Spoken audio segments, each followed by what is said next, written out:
What up, what up? It's Ace OG, back with another topic, back with another video.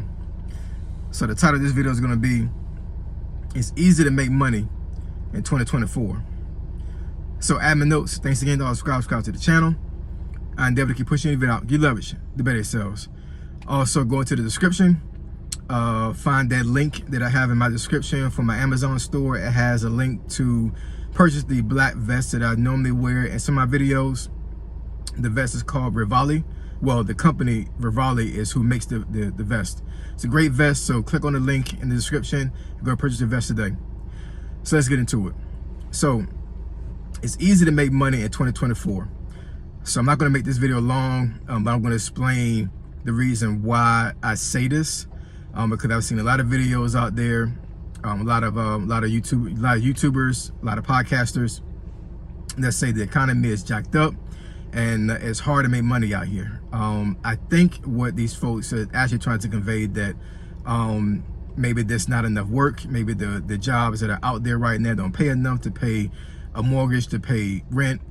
And I mean, there is some truth to that because the economy is jacked up right now. Inflation is crazy, and there are a lot of folks out there that are barely making it. But let me tell you an experience that I had that I've talked about on this channel before, back in 2008 when the Great Recession was going on, right? And I'm gonna make a comparison of that time versus what it is right now in 2024. So a little backdrop story right quick. So in 2007, I deployed to Kuwait. I was in the Army at the time, and I was getting extra pay because I was in the combat zone, even though there was actually no combat or no actual danger in Kuwait. But because it was in 2007 when I went, and of course Iraq borders Kuwait, and it was considered an imminent danger zone. So even though I wasn't physically in Iraq during the time I was in Kuwait, I was still getting the same combat pay and all these other incentives because I was married. It just like as if I was in Iraq, and I did go to Iraq a couple times when I was in Kuwait, right? So even though I wasn't getting actually shot at in Kuwait, I was still getting the actual pay. Well, stupid me during that time, I was increasing bills and spending a lot of money that I shouldn't have been spending when I was over there. I had 3 homeboys that I got real close to when I was over there, and I mean, we was having a challenge of who was going to get the best Jordans when I was over there. There was a website called sneakerhead.com. I think sneakerhead.com is still in existence today. And you know, we was buying, I know for myself, I was buying on average 2 pair of Jordans every single month I was over there. I was over there for about a year.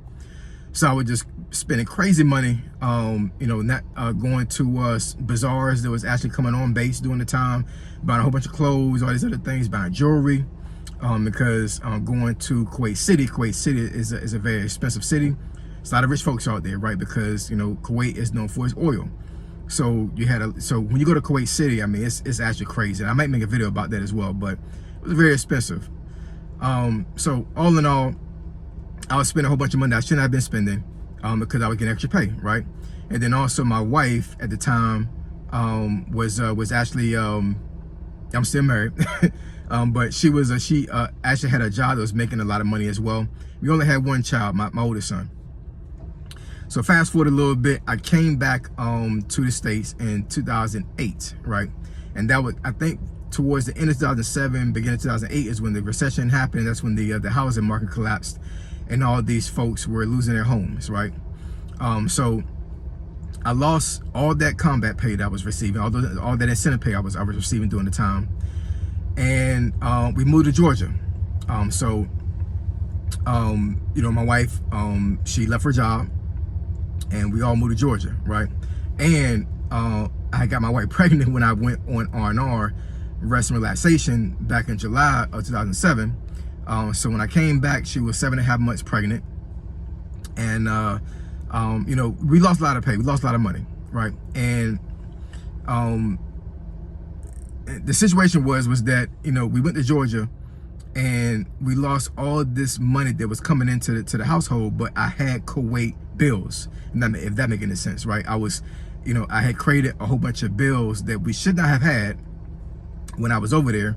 And I was managing the money. My wife wasn't managing the money, right? So I was in one of those spaces where, like, you know, like I was getting all this money. I'm in combat. You know, I should spend whatever I want. horrible decision, and honestly, my wife almost left me because of it, and I wouldn't have blamed her if she did, because I just created a horrible financial situation for us. And even though the cost of living in Georgia was not as expensive as in Virginia, you know, the fact of the matter is that, you know, we just could not afford the bills that I created, right? I had made a huge mess for us. And in hindsight, had I saved all that money that I was making in Kuwait, we would have been in a way better financial situation had we gone once we got to Georgia, right? We wouldn't have had any issues at all, right? I literally created all that financial issue based off of my spending habits when I was in Kuwait, because the fact of the matter is that being in the military at the time, I wasn't going to lose my job unless I did something stupid and crazy for me to get put out the military, right? So I was going to get a steady paycheck, I was getting housing allowance, I was getting food allowance, right? But in 2007, 2008, all the way to 2012, the market, the job market was that jobs were not there. People were losing jobs. Hundreds of thousands of folks were losing jobs during that time, right? And the housing market crashed. So you had folks that had homes that had these inflated mortgages. Everybody, all these banks were giving mortgages out like it was candy. And then, you know, they had these balloon payments where like a mortgage would have went up 3 times what it should have been during the housing market. And of course, these folks couldn't afford these mortgages, so they start losing their homes. You have folks literally offering themselves because they couldn't pay their bills. I mean, it was a horrible time. And some of my young folks that are watching this channel and watching this video may not remember that. They may have been too young to remember that. But I remember it. I was 29 years old when I came back from Kuwait in 2008. And I mean, it was bad. Now, comparing that to now, jobs are out there, right? It's not the same situation at all. It really isn't, right? So if you're in a situation to where you're not making enough money, then you need to get a second or third job, get a side hustle. The internet was not as robust as what it is right now in 2007, 2008, 2009, 2010, right? You know, there was no gig economy to a certain degree. That making any sense, right? I mean, you could do a side hustles for like cutting grass and all these other things, but it's so easy to pick up a phone right now and get on an app and make money. Versus in that time, it was not that easy, right? There were smartphones out there, but it wasn't as robust and as available to do things like this on the phone versus what it is right now.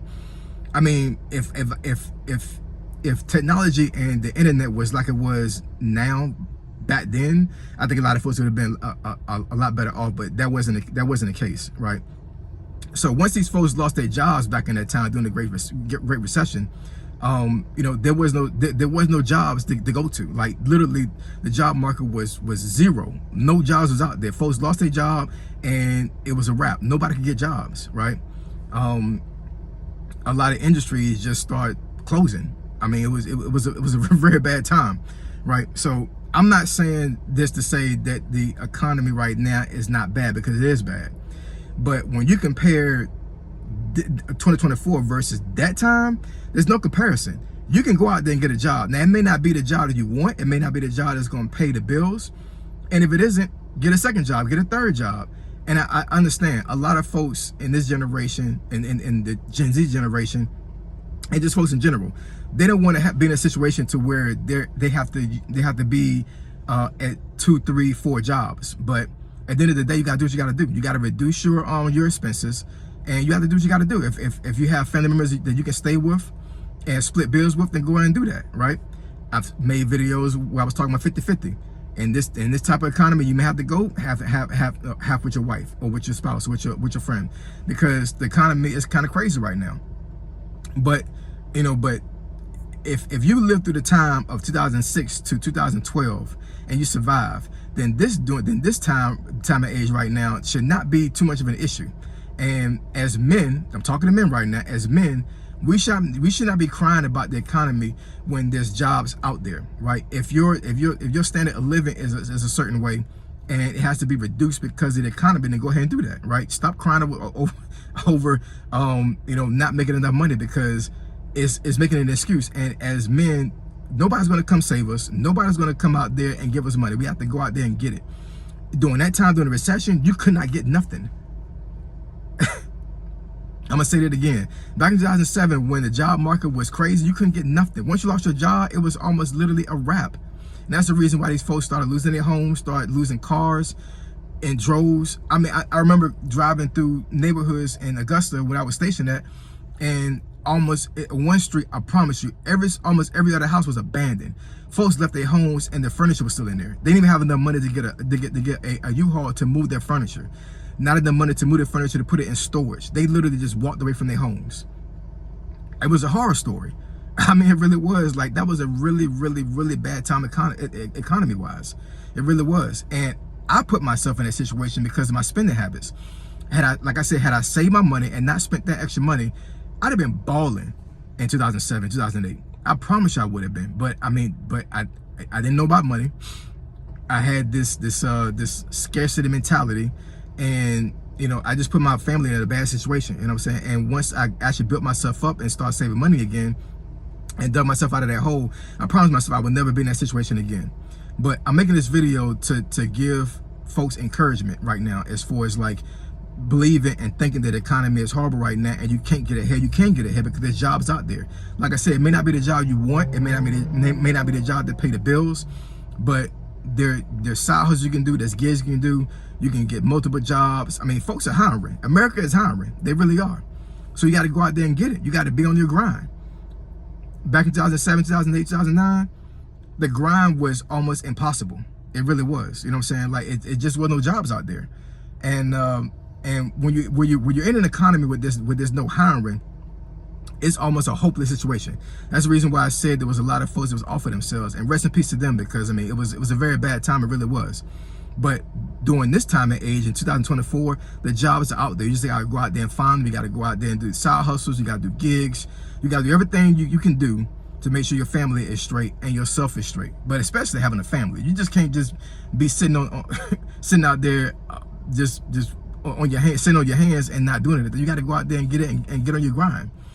And you know, like I said, there's so many videos you can go out there on YouTube and the other platforms that men are complaining over and over again about they can't pay their mortgage, they can't pay they rent, they can't pay their car note because the job they have, the job they have is not paying the bills.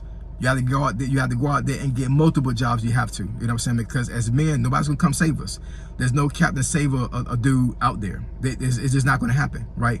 But I'm making the comparison to 2007 because we're in a better position in America when it comes to the financial market versus what it was in 2007. It really is.